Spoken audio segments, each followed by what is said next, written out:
ऐसे में घटक दल का कोई व्यक्ति, किसी भी कोई नेता या कार्यकर्ता कुछ अनर्गल बयानबाजी करे तो उसे गंभीरता से लेने की ज़रूरत नहीं है। वो व्यक्ति कहीं किसी न कोई मनोवैज्ञानिक समस्या, जिसे अटेंशन सीकिंग डिसऑर्डर कहते हैं, कहीं उससे ग्रसित हो। नीतीश सरकार के अधिकारियों पर सवाल उठने लगा है। अधिकारियों के बहाने आरजेडी के नेताओं ने सीधे तौर पर नीतीश कुमार पर सवाल उठा रहे हैं।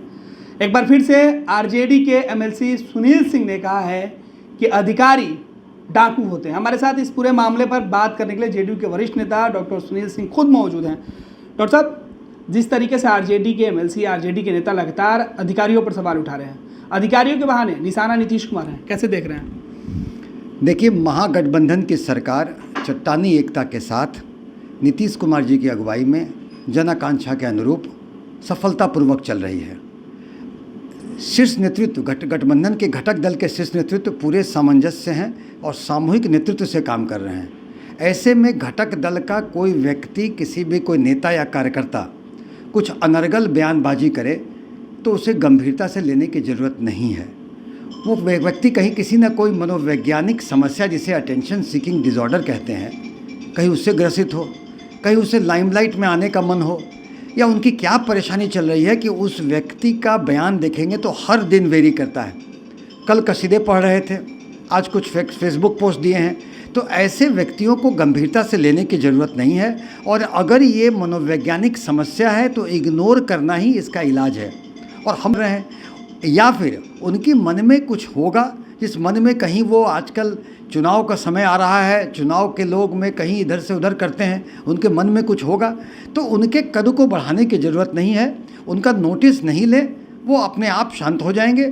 क्योंकि ऐसे व्यक्तियों को ऐसे समय में राजनीतिक रूप से भ्रमित बयान देने का, भ्रम करने का और गठबंधन में असहजता करने की एक इंटेंशन सी होती है, लेकिन उनके कुछ चाहने से कुछ होने वाला है नहीं। वो व्यक्ति के मन में जो भी हो, महागठबंधन इंटैक्ट है और रहेगा। और उस व्यक्ति से मेरी सलाह है कि अगर किसी प्रकार की परेशानी है, जिससे कि आपके बयानों में बदलाव आ रहा है, मनोवैज्ञानिक समस्या है, या आपको अटेंशन सीकिंग डिसऑर्डर है, तो क्या आप मनोवैज्ञानिक हेल्प ले लें। लेकिन जिस तरीके से नीतीश कुमार के ऊपर सवाल उठा रहे हैं, तो सवाल सीधे तौर पर नीतीश को चैलेंज करने की बात है।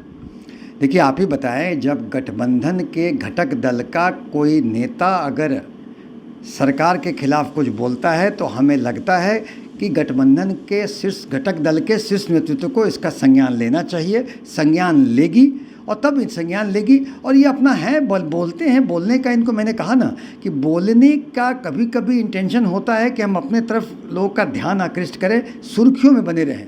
तो ऐसे लोगों के लिए इग्नोर करना ही इनका इलाज है। और जो इनका इलाज करना होगा, इनके पार्टी का शीर्ष नेतृत्व निश्चित ही करेगा।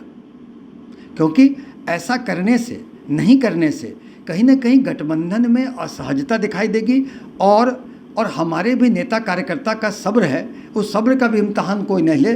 ज़्यादा सुनने के बाद, हमारे नेतृत्व के बारे में सुनने के बाद हमारा भी सब्र टूट सकता है। ये लो, मुंह मीठा करो। आज मैंने अपना जॉब छोड़ दिया, अब हम पूर्णिया वापस जाएंगे। जॉब छोड़ दिया है?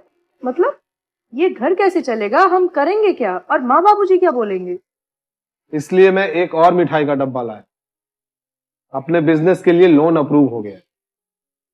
अरे, लोन अप्रूव हो गया वो तो ठीक है, लेकिन पूर्णिया में हम रहेंगे कहाँ? अपना घर भी तो नहीं है वहाँ। इसलिए तो एक और मिठाई का डब्बा अलग से लाया हूँ। हमने पूर्णिया में घर ले लिया है, पूर्णिया के ई होम्स पैनोरमा में। पूर्णिया में पैनोरमा ग्रुप लेकर आए हैं ई होम्स पैनोरमा।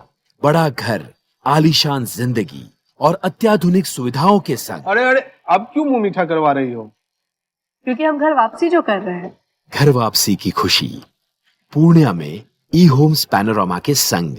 ई Homes Panorama, luxurious lifestyle redefined.